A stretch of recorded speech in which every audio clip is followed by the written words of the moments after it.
This episode contains a first-hand account of the events of September 11th, 2001. It includes descriptions of traumatic experiences and may be upsetting or distressing for some listeners. Listener discretion is advised.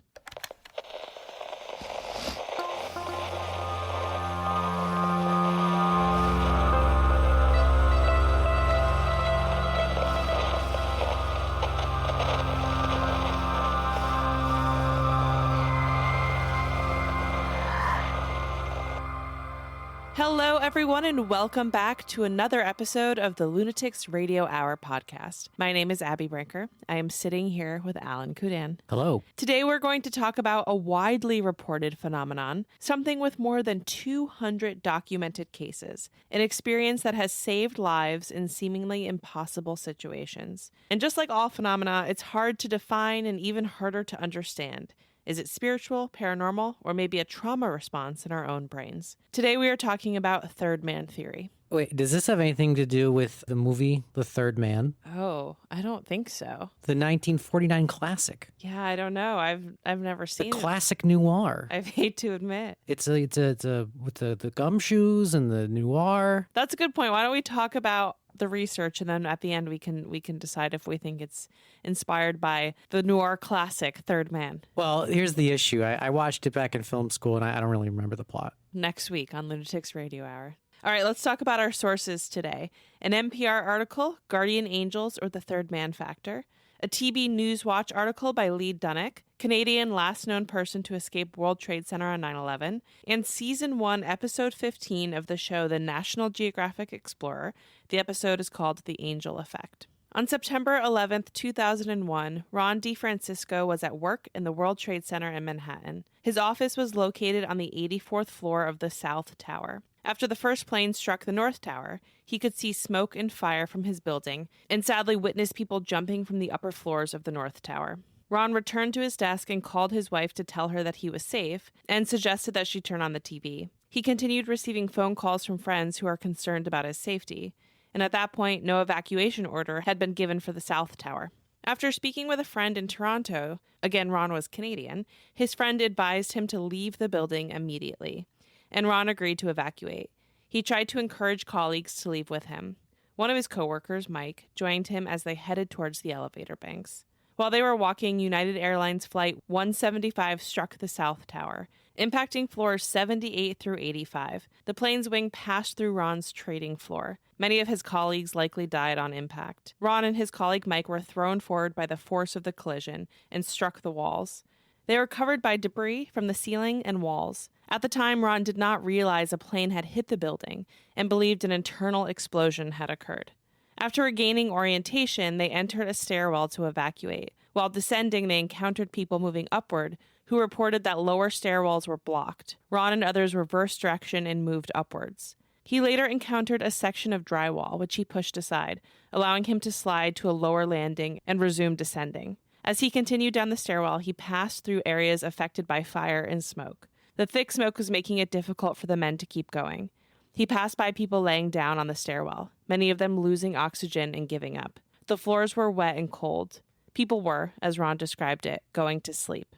I mean, it's just this horrifying, scary idea that even, like, the smoke is so intense that even when you're descending and trying to escape from a building that's about to collapse, people are just giving up and, like, passing out from smoke inhalation and exhaustion on the way down.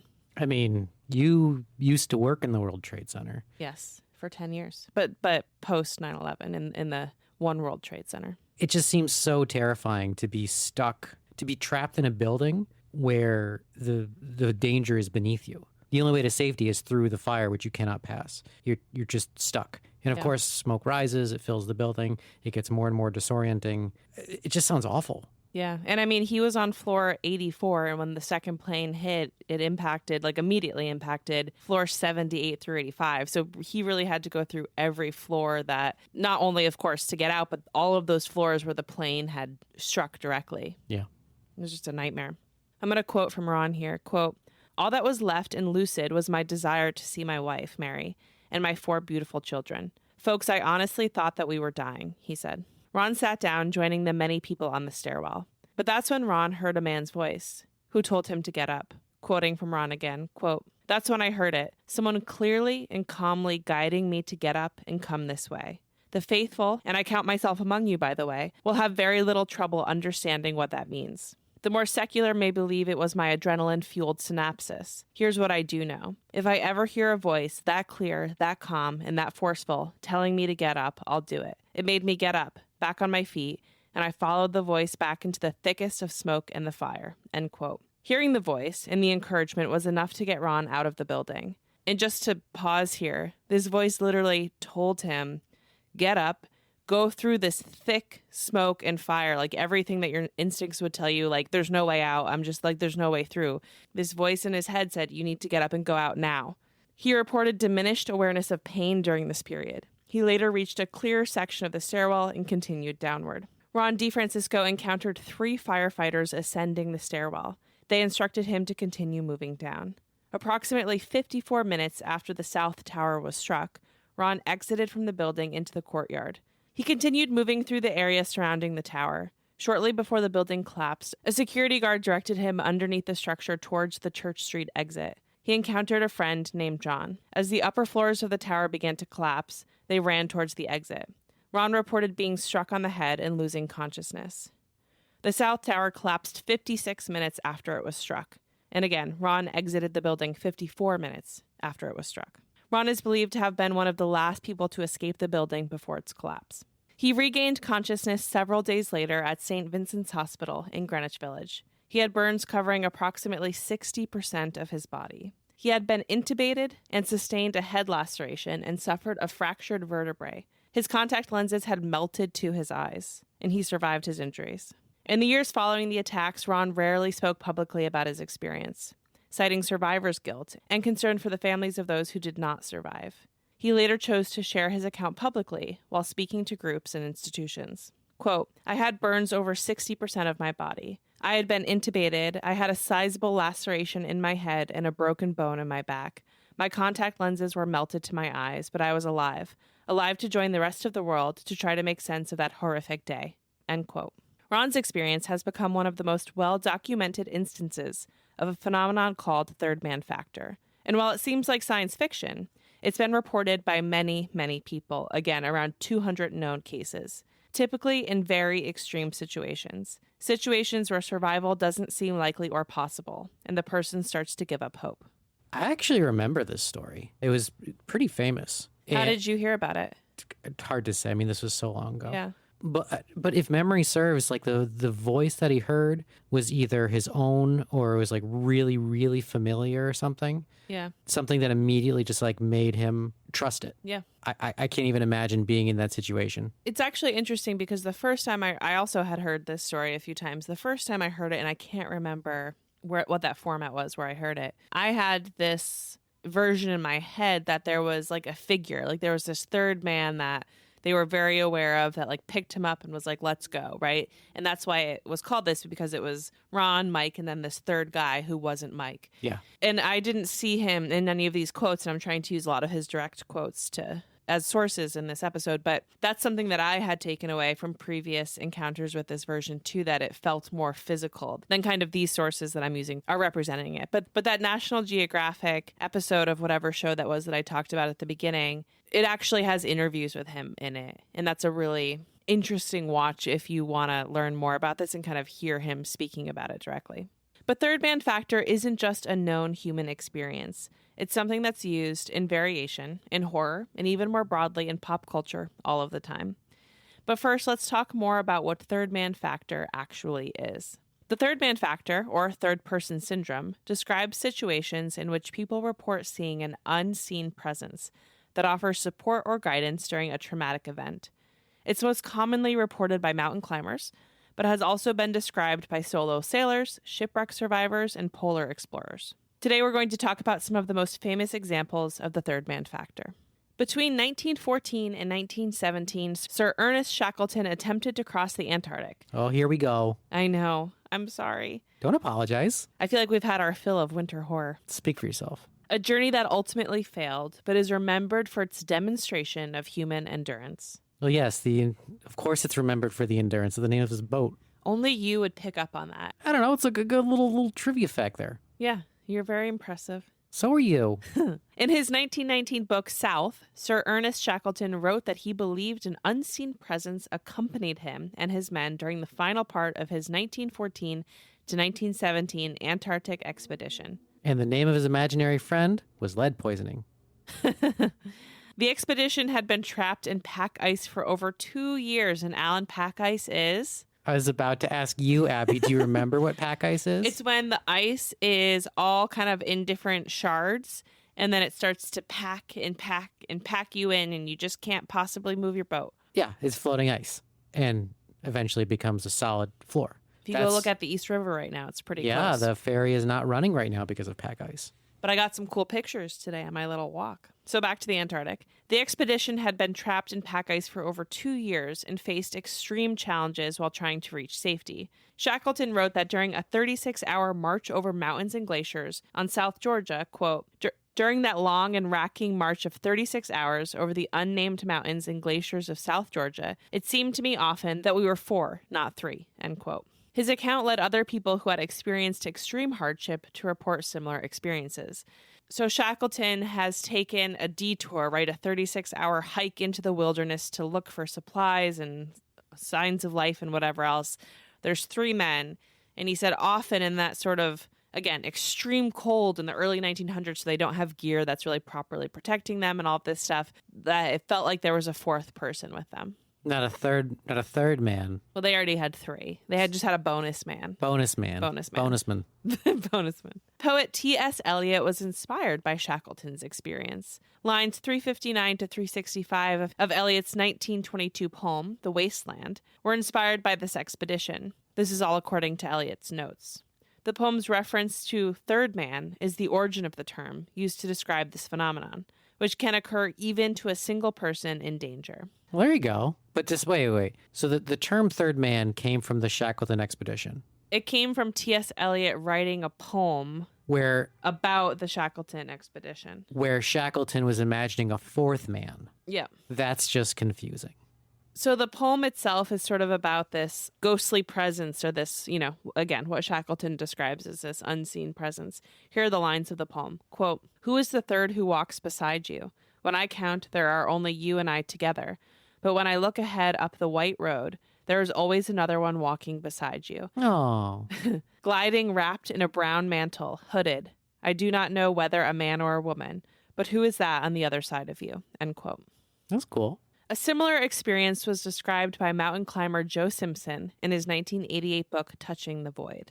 His book documents his near-death experience in the Peruvian Andes. Again, a lot of similar themes to the snow horror episodes. I know, I'm sorry. Simpson reports hearing a voice that encouraged and guided him as he crawled back to base camp after breaking his leg on Ciudad Grande and falling into a crevasse. Some journalists have linked his account to the idea of a guardian angel or an imagined companion. Stephanie Schwab is someone else with a similar story to tell. So she's also featured in this National Geographic video episode, and it's really fascinating to see her experience firsthand, again, told by her directly. Stephanie Schwab is someone who has spent much of her life exploring underwater cave systems. She used to dive in caves called blue holes in the Bahamas with her husband. Unfortunately, her husband died, and this was about 6 weeks later. She had not returned to diving yet, and she decided today was the day. But she'd been afraid to dive alone since his death because they were diving partners. And again, she just felt this calling on that day to prove to herself that she could dive again. She works as a geomicrobiologist, so doing these dives is also tied to her work. That's cool. Yeah, very cool. Very impressive. So she decides today's the day. She goes out to dive. She gets all ready. She actually successfully reaches the bottom of the cave, no problem. Again, this is cave diving, so it's very claustrophobic. You can see a lot of video clips of this. I'd rather not, thank you. She reaches 98 feet in depth. That's very deep. Right? Yes. I don't have, you've dived before. I don't have like a sense of how deep it is. That's incredibly deep, especially in a cave. That's crazy. So like when we go diving, right? Like, sorry, we've never dove, but like if we go snorkeling off of a boat or something, that's like what, 20 feet? If you are free diving without training, if you are just a casual person who wants to like give free diving a go, just think about swimming to the bottom of the deep end of a pool. Sure. It's really hard. The pressure alone is crazy.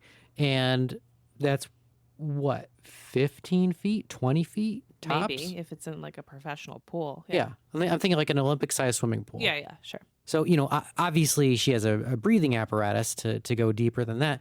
But when you are, scuba diving, it's been so long since I've dove. Yeah. Yeah, I don't remember exact benchmarks or any benchmarks really. But to go down like 50 feet is a lot. Because again, it's all about the pressure.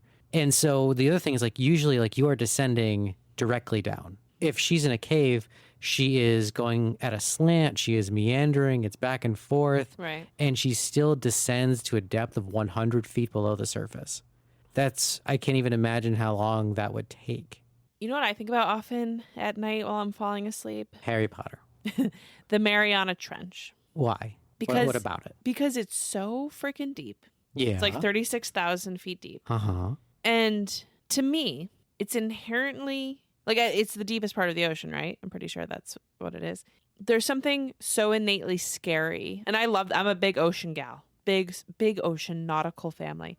Love the ocean more than anything. Lakes freak me out. But being 36,000 feet and not knowing what's down there, I just feel like if there's things lurking in this planet, which I believe that there are, they're there. Do you remember what being the fear of deep underwater is? Treptomania. Thalassophobia. Thalassophobia. Yeah. I get a lot of is that the same word for when there's like things under the water that shouldn't be? That's submecophobia. Submecophobia. That's man-made things underwater. Yeah. I was trying to get the exact definition of thalassophobia, and it's just the fear of deep water. Sure. So you don't have to be underwater to be jostled by it. However, what also popped up was megalohydrothalassophobia. Whoa. Which is the elevated version of this because it is the fear of large, often hidden objects or creatures underwater. Yeah. And I think that's actually, like, if I was going to have any water fear, it's that. Because even when I'm in a lake, when I'm swimming in a lake, I start to get, like, a little suspicious that there's some big thing under me watching me. That's how I feel in, like, a lake. Anytime I'm in water where I can't see the bottom, yeah, I just think about, what if all of a sudden I just fall?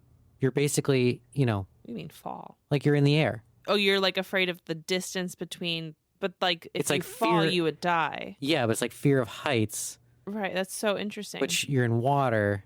Right. So you couldn't breathe though. Like you want to be far from the ground Yeah, I guess so. because if you're on the ground, you're at the bottom and you're dead. But all you have to do is think about the fact that you're like a fatal fall away over the surface. Like it's just there's just there's just a fluid keeping you apart. It's so interesting. I have such an opposite reaction to the water because I feel like I float so easily and the water holds me and I never feel like lighter and freer than when See, I'm a sinker. Yeah, you have a strange buoyancy.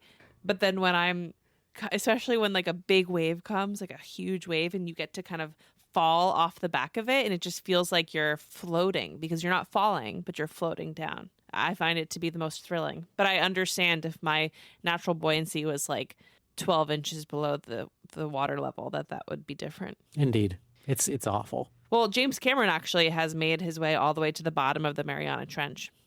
We went all the way to the bottom? Pretty much, I think. Yeah, it's like one of the deepest parts. Right, because he had to go get the necklace. But what's even crazier to me than him going down is that people went down in like the 60s or even earlier. Like maybe in the 1800s, people went down. How? No. Yeah, they had these little freaking machines, little submarine machines that they used.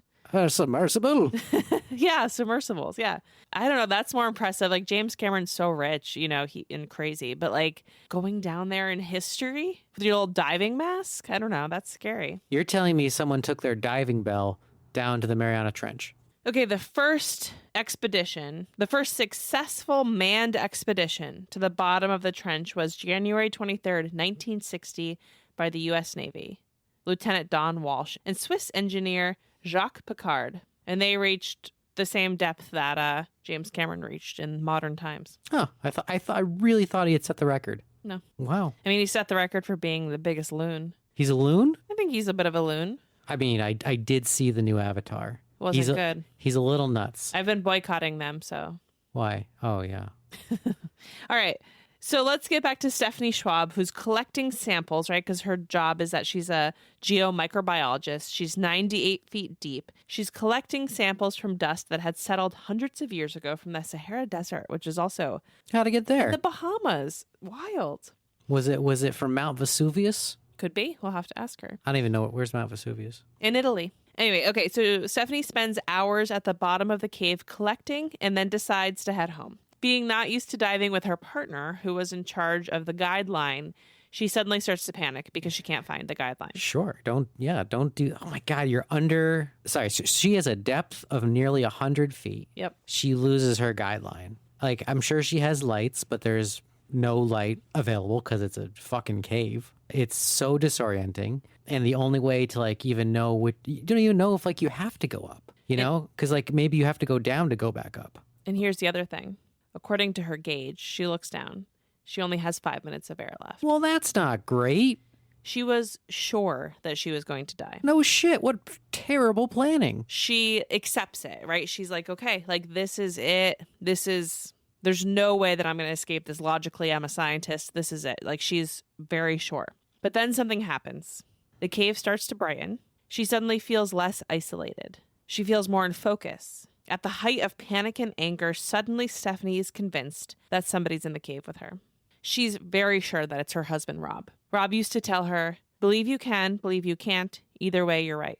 Stephanie describes feeling this presence of her husband in that moment, telling her to calm down. She takes a breath. She searches the cave. She finds the guideline.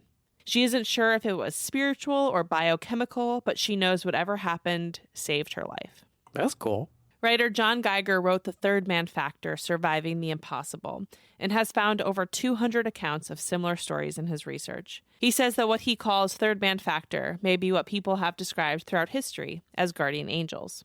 A survey from 2008 found that on average, 55% of Americans accept guardian angels as fact. What percentage? 55. 55. I believe that's It's really high. Do you remember the show, one of the best shows ever from Aaron Sorkin, The Newsroom? I've never even heard of that. Made me want to change my entire life, but This is why is this the first time I'm ever hearing it's about happened it? 2 years before we met.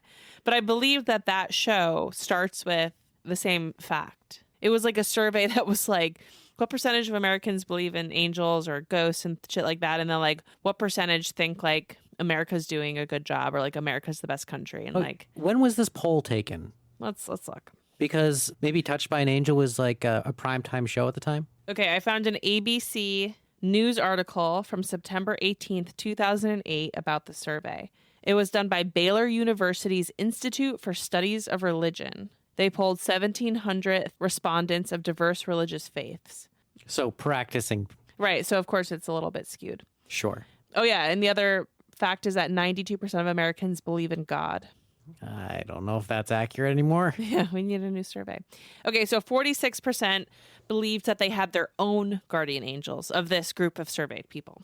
Oh, so not just guardian angels in general, but they have a personal one. 55% believed that guardian angels were fact. Okay. 46 believed that they had their own. Uh-huh. So what is causing this phenomenon, you ask? Is it angels? Is it a traumatic response in our brains? Let's talk about some of the theories. I think it's DMT. I knew you were going to say that. Tell us what DMT is, Alan. So DMT is the active ingredient in ayahuasca. Yep. But also it is a naturally occurring chemical in everyone's brain. And it is famously the death chemical, which floods your brain as you are dying. It is a very strong hallucinogen. Or it unlocks your ability to see other dimensions. And that's my theory. Yep. Anyway, okay. So, and you know what? You know what this is telling me? Okay, this is something I've wanted to write about for a long time, and maybe this will be an episode. Newsroom. I was thinking it would be an essay. Like this idea of heralds. Heralds? Heralds. Heralds. Yep. Like my uncle. No, like heralds of truth. Like heralds who are here to like say... a herald of justice. Yeah, like the Mothman is a herald, right? He was here to warn, according to my belief, he was here to warn the people of West Virginia that this bridge was going to collapse. These people, these like essence beings, whatever they are that our people are experiencing, are here to warn people and save them. They're heralds. So like the Silver Surfer is the herald of Galactus. I don't know anything about that, but I trust you on it. Thank you. So one explanation for third man theory is psychological dissociation under extreme stress. There it is. During life-threatening situations such as starvation, exhaustion, hypothermia, or isolation, the brain may separate conscious awareness from fear or pain as a coping mechanism. This can result in the perception of another presence that offers guidance or reassurance, even though no external entity is present. Another explanation is a stress-induced hallucination. Severe physical deprivation and lack of sleep can disrupt normal brain function, leading to auditory or visual experiences that feel real. In these cases, the perceived presence may be a hallucination created by the brain to maintain focus and motivation when survival is at risk. So both of these are sort of like survival triggers, that something in your body is like, you're failing at surviving, we're going to override. I mean, it makes sense. It helps people survive, and that's just Darwinism. Right, exactly. Some researchers suggest that the phenomenon is linked to the brain's social cognition systems. Humans are neurologically wired to expect social interaction, and in extreme isolation, the brain may generate a sense of companionship to compensate. This presence can take on a supportive role, mirroring how social bonds normally help regulate stress and decision-making. That's really interesting, I think, coming out of our isolation episode. A neurological explanation involves altered activity in the temporoparietal junction. Good job pronouncing that. Thank you. A brain region involved in self-perception and body awareness. I'm not the best at pronunciation, so sometimes I need a little phone a friend. Disruptions in this area, which can occur under extreme physical or emotional strain, may cause a person to perceive another entity nearby, even though the experience originates internally. Dr. Michael Persinger was a Canadian neuroscientist known for his research on religious, mystical, and anomalous experiences, including phenomena related to the third man factor. He proposed that the sensation of an unseen presence could be explained by brain activity rather than external or supernatural causes. Persinger argued that these experiences were linked to activity in the temporal lobes, areas of the brain involved in memory, emotion, and the sense of self. According to his theory, stress, fatigue, and sensory deprivation or environmental factors could disrupt normal temporal lobe function, leading the brain to generate the perception of another presence nearby. Persinger is best known for developing the God helmet, a device that applied weak magnetic fields to the brain. He reported that some participants experienced a presence, the sense of a presence, feelings of being watched, or religious or spiritual sensations while wearing the device. He interpreted these results as evidence that such experiences could be produced by neurological stimulation rather than external entities. Yeah, hang on. And how much of this was produced by the fact he's like, okay, I need you to put on the God helmet. Well, and just tell me what you feel. Do you feel God? Well, who knows what he calls it to them, but I do think what he's doing essentially is pumping very low magnetic pulses into somebody's DMT. No, into somebody's brain, and it's triggering. I think like the point is people skin whatever experience how like in a way that they know. If you're somebody who's super religious and you have some kind of experience you can't explain, maybe your first thought isn't like, oh, that's some kind of neurological whatever. Your first thought is like, oh, this feels like God, because that's what you know. I really wish I had all my facts here, but there's a big experiment about magnetic fields on the human body, and the answer is it does nothing. Like they just don't. They have very little effect on the human body. Interesting. So low level, like think about it. Like a human can be right next to an electromagnet, a very, very strong magnetic field. And think about an MRI. There's a reason why they're so scrupulous about making sure you have like no metal implants or anything in your body before going to an MRI, because like otherwise you're going to have the little piece of shrapnel in your leg that you forgot about fly out at the speed of sound and make a giant exit wound. If you can go through that and you don't start hallucinating, I can't imagine that a low-level magnetic field is going to have much of an effect. Okay, so what you're saying is that these experiences are supernatural, I'm not saying that there's the only explanation is either DMT or Mothman. I understand. There is no in between. Persinger suggested that in extreme survival situations, similar neurological disruptions could occur naturally, producing the third man experience. While his work has been influential in discussions of the third man factor, it has also been controversial. Some researchers have had difficulty replicating his experimental results, and his conclusions remain debated within neuroscience.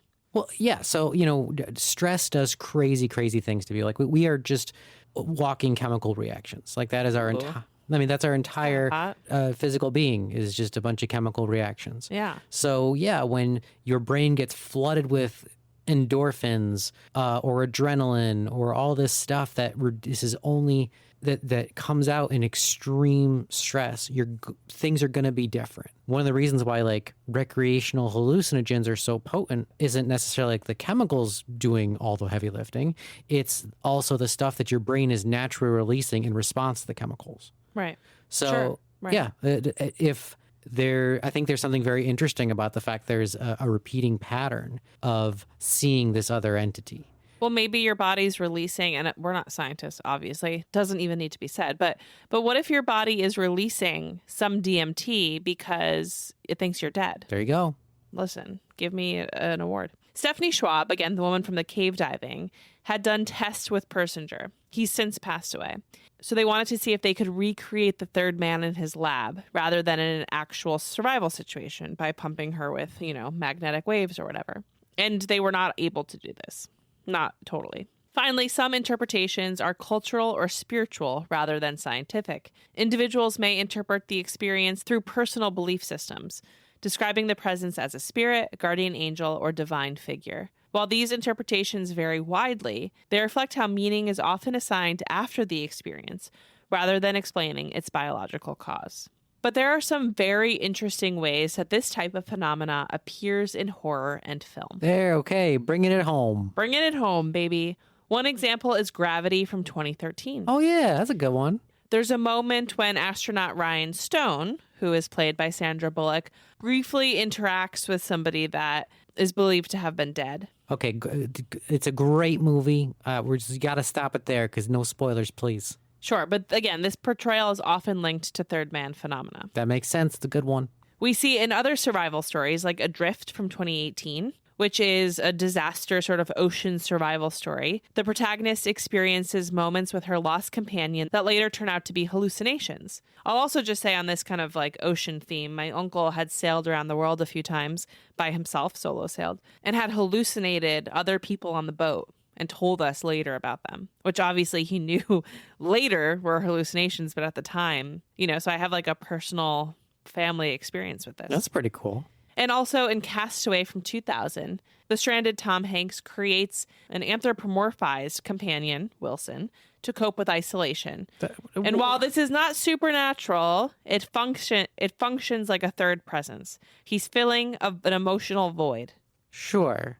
But this is no different. This is one of my favorite movies. I know you love Castaway. It's so good. I've never seen it. There's nothing supernatural about this. This is just a man's will to live and the little buddy that he creates. And what if he didn't? But the point is, he needed the little buddy. Yeah, but that's the point. There's no guardian angel. And of course, 127 Hours from 2010, which tells the story of a solo survival ordeal. And the main character has visions and imagined conversations that can be, again, interpreted as internal coping mechanisms. Touching the Void from 2003 is this docudrama that's based on the book we talked about earlier, which was a true climbing incident.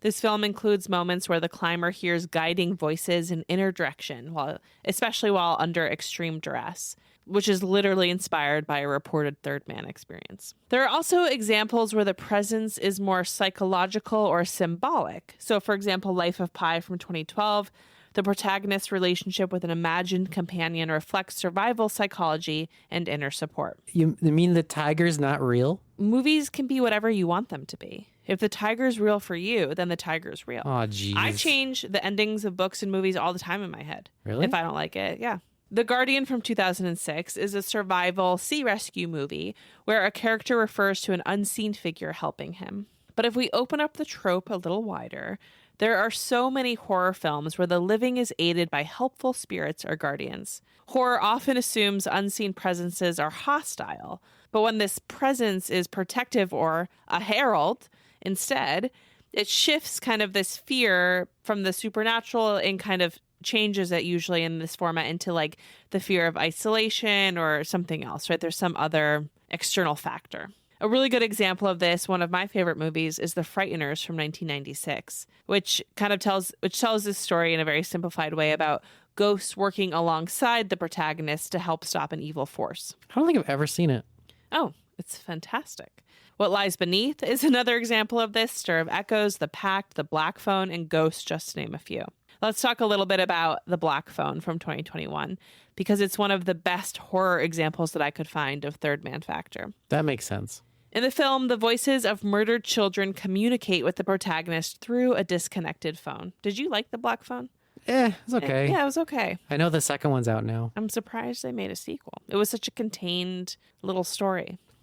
My understanding is it was very popular. It was written by Joe King, right? Or it was based on a story by Joe King, I think. You mean, what's his pen name? Joe Hill. Oh, sorry. Joe Hill. Stephen King's son. Yeah, it was originally a horror short story by Joe Hill. I think that's my issue. It seems like it's a short story. Yeah, and then exactly. it got fleshed out into a feature. It got stretched too thin. Yeah, which, I don't know, sometimes works fine, but it just wasn't for me. And in the movie, the voices provide warnings, instructions, emotional support, trying to help this character survive the situation that he's in. And just to be very clear, in Black Phone, the presence is very explicitly supernatural, but the behavior, whether it's supernatural or whatever, is the same, right? The result is the same. The voices only appear under extreme confinement and threat, and they're doing good to try to help this character survive. Have you ever seen the TV show Legion? No. I think you would really, really enjoy the world of it. Oh, intriguing. It was a FX show, and the main character is like, we open in like a mental institution. Yeah. Because, he's being heavily medicated and sedated for being a paranoid schizophrenic, where he's just constantly hallucinating, seeing people who aren't there, all that. Right. You learn pretty quickly that there's far more truth going on than him just hallucinating, because he's a very powerful psychic that can interact with the dead. Ooh, I do like that. The Sixth Sense from 1999 is another example. Although often discussed as a ghost story, the film presents spirits who act as guides rather than threats. The child protagonist receives information from spirits that help him understand danger and protect himself and others. The ghosts are frightening in appearance, of course, but their intent is not malicious. This, again, sort of reframes this like supernatural trope that we see in movies all the time, and it's something closer in function to third man factor than a typical horror movie about the supernatural. So we've kind of just changed it to ghosts that only one person can see. Sure. I mean, but that's fine. Ghosts it's no doing different. good, like ghosts with a point. There's no difference between that and a guardian angel. Right. That's exactly. All of it's just like reskinned to like what you're into. Yep. If you're into religion, if you're into the supernatural, if you're into science, yeah, exactly. One of my favorite pastimes is researching near-death experiences, and I think third man factor fits very well into that. The third man factor sits at the intersection of survival, psychology, and faith. Across disasters, expeditions, and near-death experiences, people from very different backgrounds describe the same core experience. The sense that someone was present when no one should have been there. And for some, that presence is understood as neurological, a function of a brain under extreme stress trying to keep the body alive. For others, it is interpreted as spiritual, protective, or deeply personal. What makes these accounts notable is not whether the presence was real in a physical sense, but that it was effective, right? That all of these people survived the situation they were in because of whatever this thing was. In many cases, people credit this experience with giving them clarity, motivation, or direction that they needed to survive, and they otherwise believed that they could not. Whether understood as dissociation, hallucination, or faith, the outcome is the same. People have survived in moments when there was no hope left. Stories like Ron DeFrancisco's, Shackleton's, Joe Simpson's, and Stephanie Schwab's remind us that extreme situations can produce experiences that challenge what we think we know today.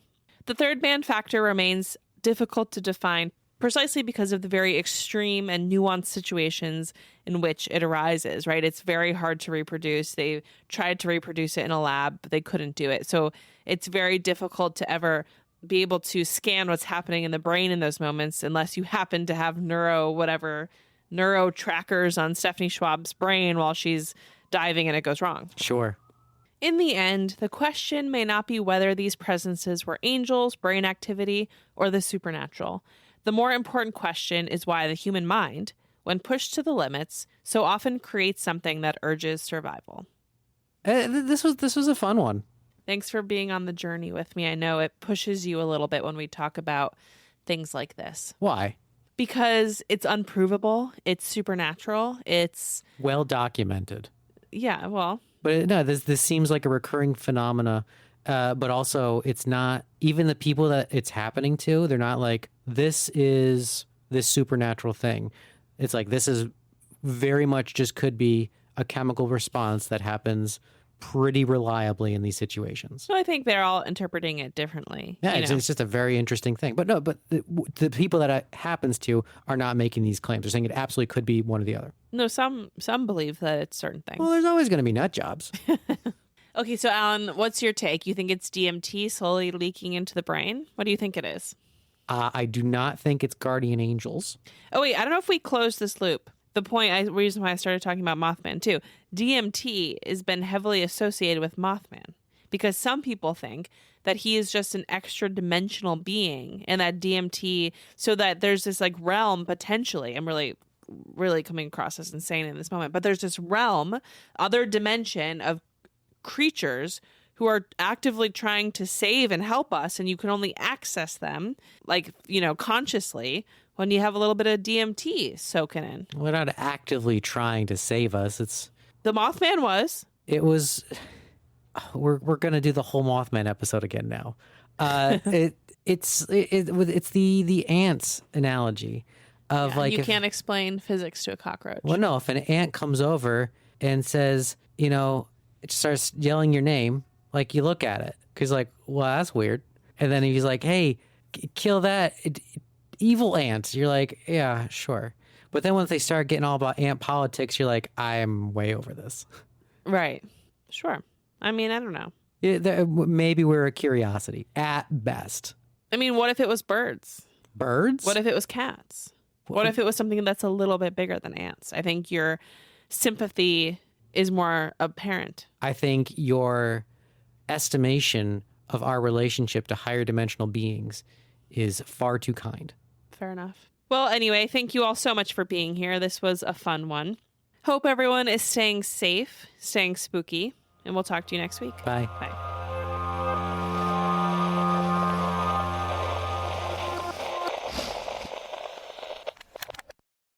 The party told you to reject the evidence of your eyes and ears. It was their final, most essential command. George Orwell, 1984.